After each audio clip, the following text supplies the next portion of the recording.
tous les Samuel modernes sont des idolâtres, ce sont des consultants ou les consultateurs, non, les consultateurs des démons et des esprits. C'est ce que Samuel a fait, non? Quand il a vu que les Philistins étaient plus nombreux, c'est vraiment, il commençait à trembler. Et il était parti. J'imagine, si un homme peut consulter Samuel, n'est-ce pas? Et tous les Samuel modernes sont ainsi. Même s'ils ne le font pas directement, ils le font indirectement. Même s'ils ne le font pas inconsciemment, ils le font inconsciemment. Mais ils ne le savent pas. Quand Saül a consulté Samuel, c'est un démon. C'est un démon qui lui était apparu. C'est pas Samuel. Samuel, c'est un vieillard, oui. Samuel, c'est un noir, c'est un vieillard, oui. Mais c'est un démon. Est-ce que Samuel est Samuel? Est-ce que Samuel est au ciel? Parce que Samuel, par la suite, il dit que là où je suis, c'est là où aujourd'hui vous serez avec moi. Si c'est réellement Samuel, c'est pour dire que Samuel et tous ceux qui étaient morts là sont au ciel, n'est-ce pas? Est-ce qu'ils sont véritablement au ciel? La question se pose. Il est mort chez un consultant, mais c'est après la consultation de marabout, sans se repentir, sans confesser, sans chaque minute. D'ailleurs, c'est une personne déjà vouée à l'interdit avec tous ceux qui le suivent. Et on a déjà vu que tous les Samuel modernes sont déjà voués à l'interdit avec tous ceux qui les suivent. C'est pourquoi si tu les suis, tu vas périr sauvagement. Détourne-toi avant qu'ils sortent au temps. Ce n'est pas Samuel qui est apparu à Saül. Donc c'est un démon qui a pris juste le main de Samuel. Et Dieu a permis cela aussi. Pour dire à Saül qu'aujourd'hui, vous serez avec moi. Vous serez avec moi où? En enfer. Ce n'est pas au paradis, ce n'est pas au ciel. Si c'est Samuel, si c'est le vrai Samuel, c'est pour dire que Saül et tous ceux qui étaient morts là sont avec lui au ciel. Mais ils ne sont pas au ciel. Donc c'est un démon qui a pris juste l'image de Samuel et Dieu a permis cela. Parce que Dieu dit que puisqu'ils n'ont pas l'amour de la vérité, lui-même il a envoyé une puissance d'égarer pour croire au mensonge. Donc Saül en croyant cela, même si je meurs, je vais être au ciel, donc ça va être repos. Je serai aussi un vieillard comme Samuel et ça va être merveilleux. Donc il parle que c'est une puissance d'égarement. C'était ça même aussi. Quand Michel a dit, voilà, j'ai vu l'Éternel, il était assis, et puis j'ai vu tous les anges, les fils de Dieu étaient là. Et Dieu a dit, qui va aller se dire encore pour nous? Et tout se parlait, mais comment, tout tenait le même langage d'une personne a une stratégie, une idée, comment faire pour se dire encore. Mais c'est un esprit, c'est présent. Moi, je peux le faire. Et Dieu lui a posé la question, comment? J'avais un esprit de mensonge dans la bouche de ses prophètes. Il dit, va, fais vite, comme tu l'as. Et il est parti, il a fait. Donc, comme Akab n'a pas aimé la vérité, Michel lui a dit que si tu pars, une manière de je vois tous les enfants d'Israël dispersés dans le monde, et chacun dit, retourne. Donc, c'est une manière de dire à Akab que si vous partez, vous serez vaincu, donc il ne partez pas. Akab a refusé. Et Michel va lui expliquer la vision. Et malgré cela, Akab va toujours refuser. Et comme ils n'ont pas l'amour de la vérité, Dieu leur envoie. Ils n'ont pas l'amour de la vérité, Dieu leur envoie une puissance d'égarement pour croire aux mensonges. Et ils ont cru à ces mensonges-là. Va, tu seras vaincu. Tu vas vaincre. Et c'est ce démon a pris l'image, Dieu a envoyé une puissance d'égarement. Il a permis que ce démon se présente. Vous serez avec moi dans Samuel. Saül croyait qu'après la mort, il va être comme Samuel, resplendissant, glorieux. Et là, vous comprenez que c'est quel ange qui a pris cette apparence? C'est un ange déchu. C'est un ange déchu. C'est un ange déchu. Un ange qui a quitté librement le ciel et après par la suite rejeté par Dieu. C'est un ange, cette catégorie d'ange-là qui est apparu. Dieu a permis cela pour envoyer une puissance d'également pour corrompre davantage, pour détruire davantage. Donc Saül en voyant cela, il sait qu'il va mourir. Mais par la suite, il s'est considéré comme si c'est Samuel et que je serai avec lui. Moi aussi, je vais être resplendissant comme lui, je vais briller comme lui, je vais être une autre personne. Donc après la mort même, là, ça pas un problème. Il dit, bon, continuons. Il a continué. Par la suite, c'était l'enfer qui les a accueillis, c'était la plus terrible des surprises qui les a attendus. Les saluts modernes sont toujours comme ça. Donc tous les saluts modernes sont des consultants des marabouts. Et si c'est un démon qui est apparu là, qui était apparu pour parler à Salut, vous croyez que... Et là, si c'est un démon, juste, si c'est un démon qui est apparu à Salut, sous l'apparence de Samuel, cela doit vous faire comprendre que la plupart des visions et des révélations que ces gens ont, ce ne sont pas des anges de Dieu. Ce n'est ni le Seigneur Jésus-Christ, mais ce sont des anges de lumière.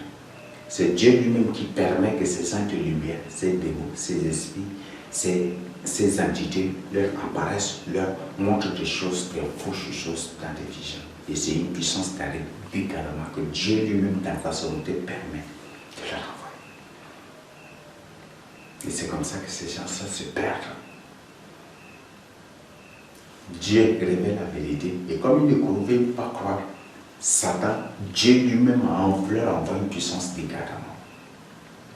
Et qu'est-ce qui se passe? Les anges de lumière, les anges déchus reprennent leur forme normale et ils leur apparaissent soit dans des visions physiques, mais ils leur parlent. Ils leur montrent des vraies choses et des fausses choses pour les amener à croire à ces fausses choses-là aussi. C'est pour ça que j'ai dit que tous les saluts modernes sont des gens qui mélangent tout, qui confondent tout. Et après, non, moi, je ne crois pas ce que tu dis parce que je viens de voir, Dieu vient de me révéler quelque chose alors que c'est un ange de lumière.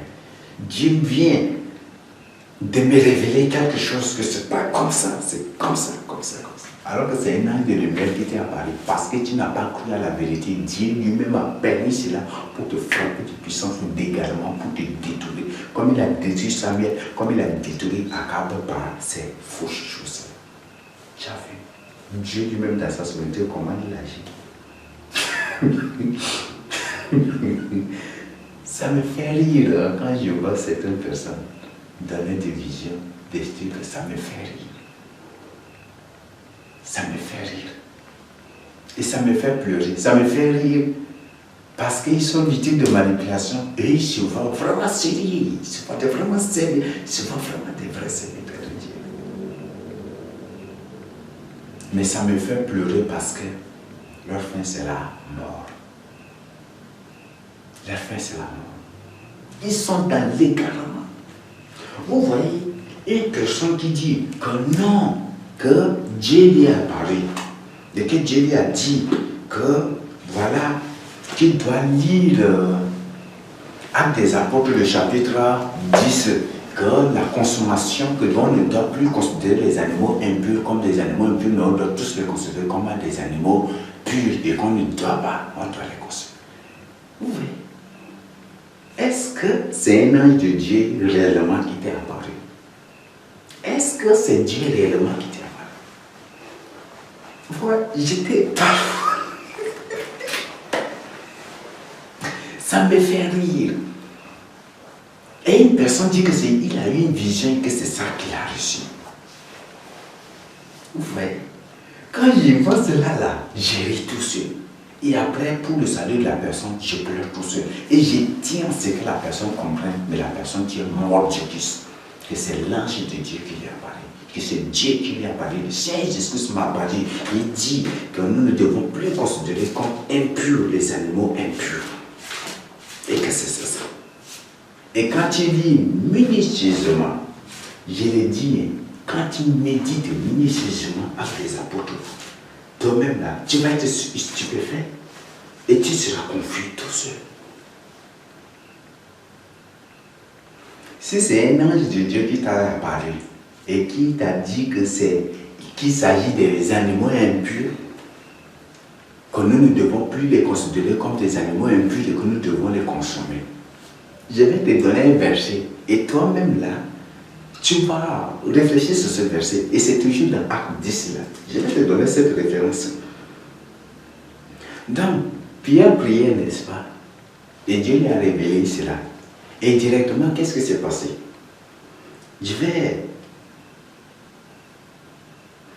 Pierre, au verset 14, il dit, non, Pierre dit, non Seigneur, car je n'ai rien mangé de souillé ni d'impur.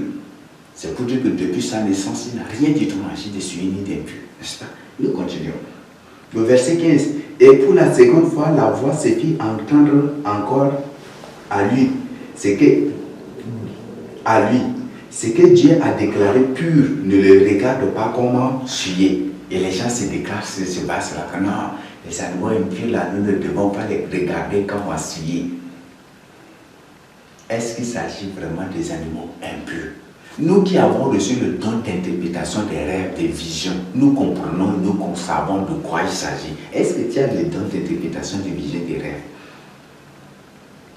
Nous continuons, parce que ça là, pour comprendre ça, il faut lire intégralement le chapitre pour comprendre, n'est-ce pas? Nous continuons. Cela arriva jusqu'à 3 fois, et aussitôt l'objet fut retiré dans le ciel. Le verset 17. Tandis que Pierre ne savait en lui-même que penser du sens de la vision qu'il avait eue. Voici les hommes envoyés par Corneille s'étant informés de la maison de Simon, se présentèrent à la porte et demandèrent à haute voix si c'était là que logeait Pierre Simon se nommait Pierre. Nous continuons. Et comme Pierre était à réfléchir sur la vision, l'Esprit lui dit, voici 3 hommes, troisièmement te demande. Déjà, 3 hommes se demandent. Ces hommes-là sont des païens, n'est-ce pas? Ce sont des païens. Corneille, c'est un païen, c'est un Romain. C'est un païen et toute sa maison, c'est des païens. Et même ceux qui l'ont envoyé sont des païens. Ce ne sont pas des Juifs. Nous continuons. Pierre donc descendit et il dit à ces hommes, voici, je suis celui que vous cherchez. Quel est le motif qui vous amène? Et il répondit, Corneille, centenier, homme juste et créant Dieu, et de qui toute la nation des Juifs rend un bon témoignage, a été divinement averti par un saint ange de te faire venir dans la maison et d'entendre les paroles. Verset 32. Pierre donc les fit entrer et les logea. Le lendemain, il se leva et est parti avec eux. Quelques-uns des frères de Zophée l'accompagnèrent. Ceux qui les accompagnèrent sont des Juifs. Mais ceux qui ont invité Pierre sont tous des païens. Mais ceux qui l'ont accompagné, quelques-uns de ceux qui l'ont accompagné sont des Juifs. Maintenant, nous allons sauter directement pour venir à quelque chose. Bon, je peux même continuer, non? C'est pas très loin aussi. Verset 24. Je suis acte 10 là toujours que je suis en train de continuer la lecture en acte 10, verset 24. Ils arrivèrent à Césarée le jour suivant. Corneille les attendait et avait invité ses parents et ses intimes. Corneille a invité ses parents et ses intimes. Tous ces gens sont des païens aussi. Nous continuons. Lorsque Pierre entra, Corneille, qui était allé au-devant de lui, tomba sur ses pieds et se prosterna. Mais Pierre le releva en disant, lève-toi, moi aussi je suis un homme. Ça c'est le verset 26. Le verset 27, nous continuons. En conversant avec lui, il entra et trouva beaucoup de personnes réunies. Il a trouvé beaucoup de personnes réunies chez Corneille. Tous ces gens étaient des païens, n'est-ce pas? Nous continuons. Le verset 28, Pierre maintenant va leur dire quelque chose. Je reprends le verset 27. En conversant avec lui, il entra et trouva beaucoup de personnes réunies. Il conversa avec qui? C'est avec Corneille. Corneille a invité ses parents, ses intimes, il a invité même ses militaires, ses soldats, même parmi ceux qu'il a envoyés avec soldats aussi, et tous ces gens, il les a réunis là, n'est-ce pas? Le verset 28, maintenant, écoutez bien ce que Pierre va dire. Pour comprendre si le rêve ou la vision que tu as reçue là, si c'est réellement Dieu, si c'est réellement un ange qui vient de Dieu qui t'est apparu pour te dire ça, que la vision, que les animaux impurs que Pierre a vus sont des animaux impurs. Écoutez bien maintenant le verset 28, prends le temps et toi-même tu vas lire maintenant. Le verset 28, vous savez, leur dit-il, qu'il est défendu à un juif de se lier avec un étranger ou d'entrer chez lui. Défendu, ici, prend le sens d'interdire, parce que dans le jardin d'Éden, Dieu a défendu Adam de manger le fruit de l'arbre, la connaissance du bien et du mal, n'est-ce pas? Donc, défendu, signifie interdit. Donc, Dieu a interdit à Adam de manger le fruit de la connaissance du bien et du mal. Donc, il est interdit. Et nous continuons par la suite pour découvrir. Mais Dieu m'a appris à ne regarder aucun homme comme souillé et impur. Et lui-même, il est en train d'expliquer cette vision. Que Dieu lui-même lui a appris dans une vision. Je complète avec vision parce que c'est suite à cette vision-là que même le chapitre 11, même lui-même là, il va expliquer parce que des retours à la maison, quand on va dire pourquoi tu es parti chez les païens, tu as mangé, et il va expliquer que Dieu m'a donné une vision et après la vision, j'ai reçu la visite de 3 hommes et je suis allé chez Corneille et c'était ça, c'est suite à cette vision-là.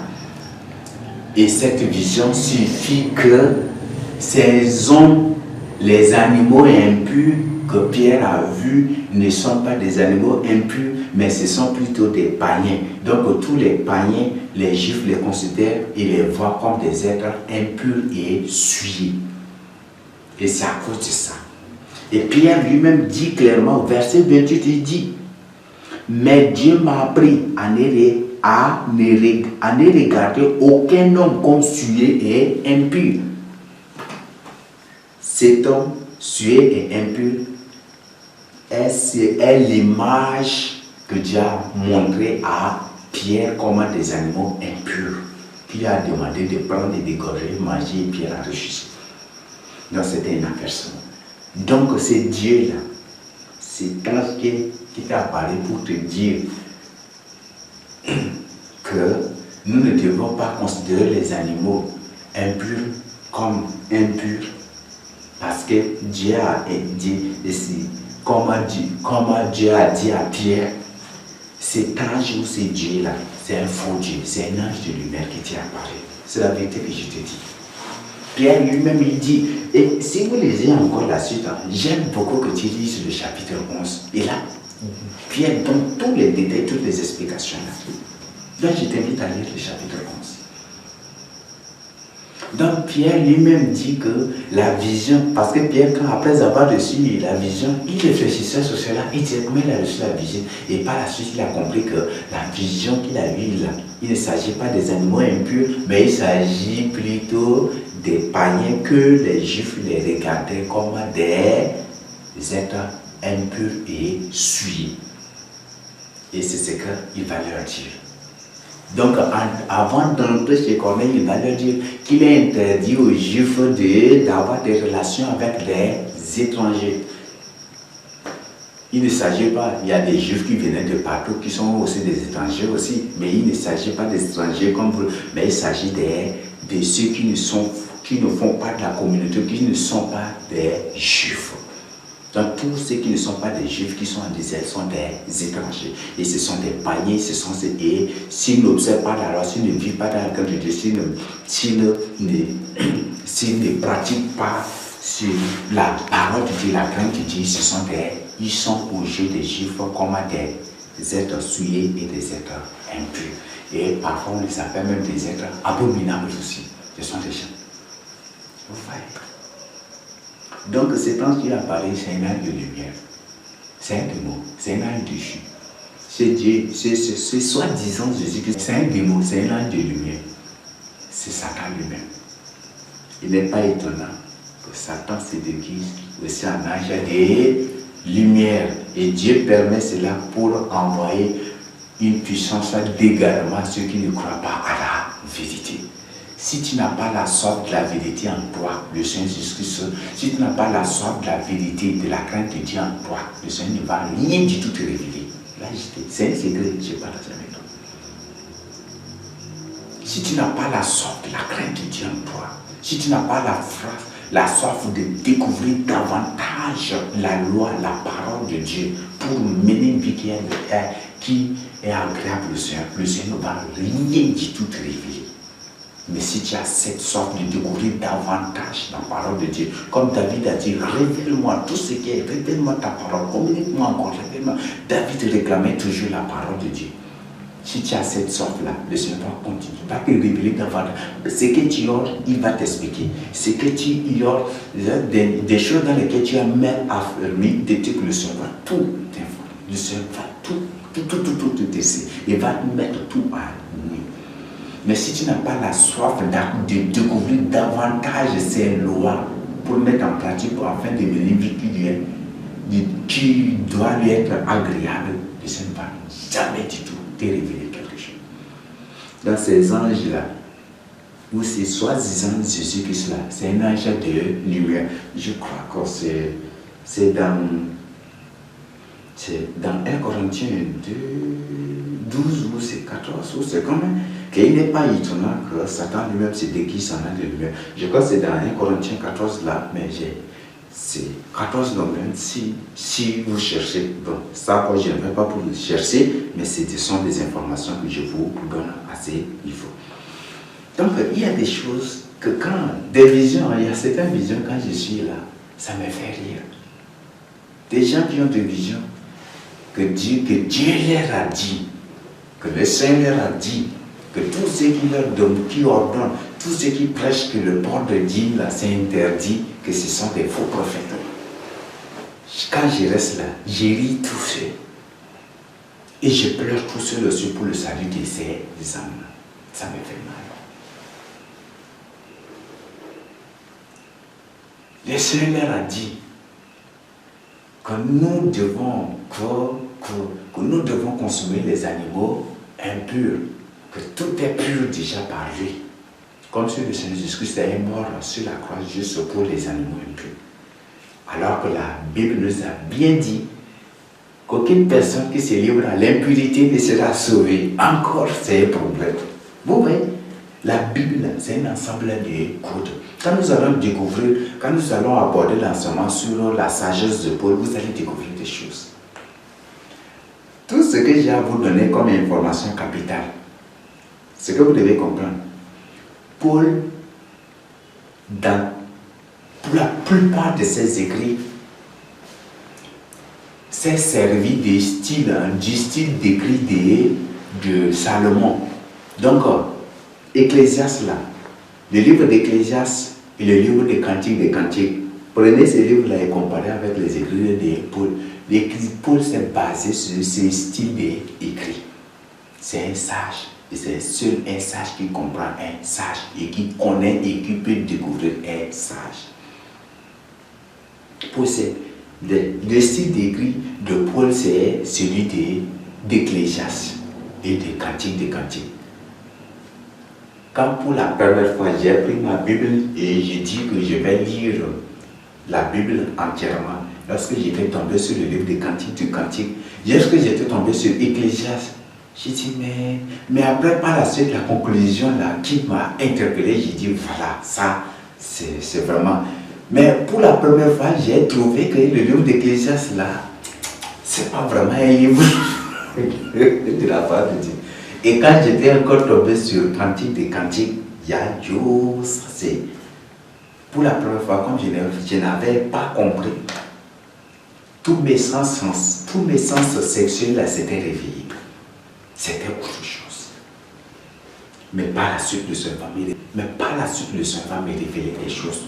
Et par la suite, et après là, j'avais refusé complètement de lire le livre des Cantiques des Cantiques. Là, j'avais refusé. Mais après, le Seigneur va m'interpeller. Il dit que si c'est un livre d'amour, est-ce qu'il va permettre que ça soit dans sa parole? Il ne sait pas m'interpeller sur cela. Et après, et c'est là où après j'ai dû, et j'ai compris dans un sens spirituel. J'ai compris que la femme représente l'Église, l'époux représente le Seigneur Jésus-Christ, et certains écrits des trucs, ce ne sont rien que les appréciations, ne sont rien que les appréciations, les témoignages, comment. Là, je crois que ceux qui sont mariés vraiment à leur côté savent comment ils apprécient leur côté, ils apprécient vraiment, tu es belle, tu es ceci, tu es cela, et c'est comme ça que le Seigneur Jésus-Christ apprécie aussi son Église qui vit parfaitement dans sa crainte, son Église qui l'aime parfaitement. Mais au début, j'étais ignorant de ces choses, mais c'était après quand j'ai découvert. Paul aussi s'est servi de ces styles d'écrit. Paul, c'est un pharisien, n'est-ce pas? Paul, c'est un pharisien. Et il est instruit dans cette doctrine-là. Parce que les pharisiens connaissent qui est Samuel, qui est Salomon, et connaissent au moins, et les livres de Salomon, les livres de Proverbes, d'Ecclésiaste, ce sont des livres vraiment de sagesse marquante qui renferment, qui comportent beaucoup d'informations, beaucoup d'engagements, beaucoup de choses. Et il est instruit dans ces choses-là. C'est une personne instruite, hautement instruite. Il n'a pas un même niveau intellectuel que Pierre. Il dépasse très loin Pierre à niveau intellectuel. Et comme il est élevé, son intellectualisme, c'est beaucoup plus sur les Écritures, sur la parole de Dieu. C'est ce qui l'a amené à adopter ces styles d'écrit. C'est juste des informations. Si tu as à discuter aussi, discute bien. Mais ta discussion, tes raisonnements, c'est une puissance d'égarement que le monde est ténébreux, que Dieu lui-même t'envoie pour te détruire. Comprends la parole de Dieu. Paul a résumé son écrit en disant qu'aucune personne que se livre à l'impurité ne sera sauvée, n'héritera le royaume de Dieu. Qu'est-ce qui rend une personne impure? L'impurité, c'est quoi? La menstruation, les trucs, on consommer les animaux impurs, toucher le corps des animaux impurs, coucher ce qui est impur, tout ceci, c'est ça qui rend une personne impure, n'est-ce pas? Donc je te renvoie l'enseignement sur la grâce quand t'es dans l'impurité, tu vas y découvrir beaucoup de choses qui vont t'aider. C'est juste l'invitation. Tous les saluts modernes sont des gens possédés. Je crois que là, je n'ai pas vraiment à m'attarder sur ça. On a vu que même Samuel, lorsque l'esprit de Dieu s'était retiré de lui, c'est un autre esprit qui l'animait, non? Il était violent.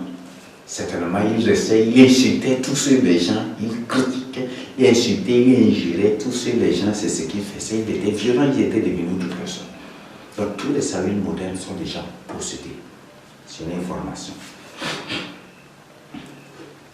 Tous les saluts modernes sont des adorateurs inconscients de Satan. C'est à cause de ça que j'ai dit que tous les saluts modernes sont des occultismes. Ce sont des gens qui sont dans l'occultisme, mais ils le sont inconsciemment. Ils sont utilisés, mais inconsciemment. Et ils savent. Et beaucoup sont des gens, ils sont très conscients aussi de ce qu'ils font. D'ailleurs, le fait que Samuel parte consciemment pour consulter une magicienne pour que Samuel lui parle, je crois que déjà c'est un acte purement conscient qui signifie que lui-même il est conscient dans ce qu'il fait. Et tous les Samuel modernes sont des gens vraiment conscients. Et en étudiant minutieusement la vie de Samuel, j'ai découvert que Samuel c'est une personne anti-Dieu, anti-Christ et anti-Saint-Esprit. Tu vois, c'est terrible à ce niveau. Nous continuons. Tous les saluts modernes sont des blasphémateurs, des accusateurs qui ne relâcheront jamais leur cible, au moins après leur délivrance. Tous les saluts modernes sont des blasphémateurs et des gens qui accusent faussement leur cible. Et ils ne relâchent jamais du tout leur cible. S'ils sont déjà ciblés, c'est après leur mort, non? C'est après leur mort. Quand Saül a ciblé David, c'est après la mort, non? C'est après sa mort que David était libre, n'est-ce pas? c'est comme ça aussi. Au moins que ces gens soient délivrés. Mais s'ils ne sont pas délivrés, tu ne seras jamais du tout livré. Ils ne vont jamais du tout te laisser tranquille. Jamais. Tous les jours, piège sur piège, filet sur filet, accusation sur accusation, provocation sur provocation. Ils vont tout faire pour te renverser, pour te détruire, pour t'égorger, pour te renverser. Tous les saints modernes sont des gens irréconciliables. Des gens qui ne se réconcilient jamais du tout avec les autres. David a épargné sa vie 2 fois. Maintes reprises, David est venu à son secours. Mais pour se réconcilier avec sa vie, c'était impossible. Jonathan est parti pour tenter de réconcilier son papa, Saül avec David. Et qu'est-ce que, en remerciement, ou en action de grâce, qu'est-ce que Saül a fait? Il a pris pour sa langue. Toi, Jonathan, donc toi aussi tu es mon ennemi. Et il a menacé de tuer même Jonathan. Jonathan a devoir vu que l'affaire là c'est vraiment résolu. C'est une décision. C'est un décret royal de mon père. Donc là, il faut que je dise à mon ami de s'échapper. Sinon, il va mourir. Et il va dire à David et David va prendre fuite aussi. Donc c'est des gens qui ne se réconcilient jamais. Même si vous envoyez des gens pour leur demander pardon pour qu'ils se réconcilient avec les autres, jamais du tout ils ne vont se réconcilier. Jamais du tout. Ils ne se réconcilient jamais du tout. Et toujours, les saints modernes meurent sauvagement. Et ils meurent toujours sous la colère de Dieu. Tous les saints modernes sont des exacteurs. Ce sont des dictateurs, non, ce sont des tyrans. Dans leur église, c'est de la tyrannie finie. Dans leur église. Et comme ils prennent des grégeries, ils prennent des fétiches, ils prennent des trucs comme ça, tous les fidèles sont leurs enfants, sont leurs bébés. Donc vous voyez, un bébé qui vient d'apprendre ce temps, c'est le papa qui commande.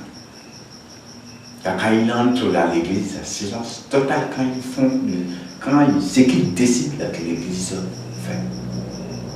C'est ce qu'ils décident là, que leurs actes par eux, ils le font. Vous ne devez plus suivre telle personne, écouter, suivre les enseignements de telle personne. Vous ne devez plus suivre les révélations de telle personne. Vous ne devez plus faire ceci. Vous ne devez plus croire que l'enfer existe. Et les gens disent Amen, Amen. Et ils vous obéissent, ils se mettent ça. Ce sont des tyrans, ce sont des dictateurs, ce sont des exacteurs, ce sont des terribles gens. Ce sont des gens terribles, les saints modernes. Ce sont des informations que je vous donne. Tous les saints modernes sont des gens terribles. Vous ne devez plus croire à telle personne, vous ne devez plus croire à ça, vous ne devez plus. Et c'est ça que les gens croient. Et les gens les applaudissent. Non, Dieu c'est vrai. D'ailleurs, tous ceux qui suivent même les saints modernes sont déjà aussi dans l'occultisme. Donc c'est normal. Ce sont des gens aussi déjà possédés. Donc c'est normal. Ce sont des cadavres vivants. Tous ceux qui ont suivi Saül dans la Bible, on voit que Saül même c'est une personne déjà pour elle interdit. Et il a amené le peuple, les guerriers qui l'ont suivi à être des peuples aussi, et vous voyez l'interdit. Donc ce sont des cadavres vivants. Quand Akan a pris quelque chose à Aïn, il a pris quelque chose, il n'était pas la suite lapidé, non? N'est-ce pas? Et c'est ce que Saül a fait, il a appris des choses et le peuple a appris des choses, donc il devait être lapidé, il devait être brûlé, vif et détruit. Mais Dieu n'a pas fait cela, donc en d'autres termes, ce sont des cadavres vivants. Donc tous ceux qui suivent les saints modernes sont des cadavres vivants aussi. Donc c'est normal, hein? Vous ne devez pas craindre, vous ne devez plus croire à la licence de l'enfer. Amen, amen. C'est normal qu'ils disent ces choses-là. C'est normal qu'ils répondent à ces choses-là. Parce que ce sont des cadavres vivants. Leurs âmes sont déjà en enfer. C'est leur corps là qui flotte là comme ça seulement. Et quand un vent violent vient, foule là. Quand vous voyez, quand leurs âmes ne sont plus, donc c'est comme si leur corps là, c'est un sac vide. Et un sac vide, quand un vent violent vient, ou quand un vent vient, là, ça l'emporte, et c'est comme ça qu'ils partent, ils disparaissent aussi. Tous les saints modernes éliminent ceux qui font obstacle à eux.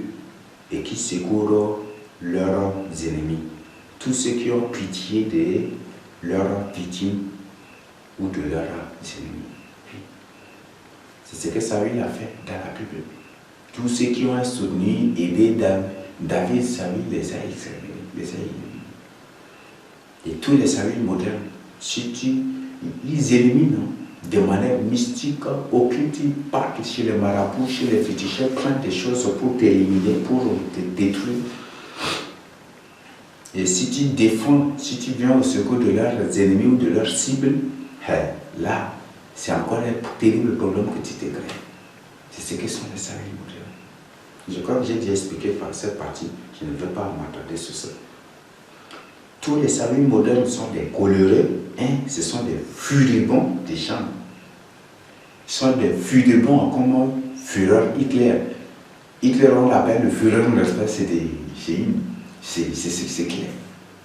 C'est ce qu'ils sont, les Saül modernes. Donc ce sont des gens coléreux, des gens furibonds, des enragés. Comme Hitler, Adolf Hitler. En d'autres termes, ce sont des Adolf Hitler modernes. Et c'est exactement le même génocide que Saül a commis, que Adolf Hitler a fait aussi. Saül a commis un génocide envers les Africataires, non? Il a exterminé les Africataires. C'est sur les Abétar et ses enfants qui se sont échappés. Et c'est ce même génocide qu'Adolf Hitler a commis contre les Juifs ouverts. C'est pour ça que j'ai dit que tous les Saül modernes, là, Saül de la Bible, tout comme tous les Saül modernes, sont des antichrists, sont des anti-dieux, des antichrists et des anti-saint-esprit.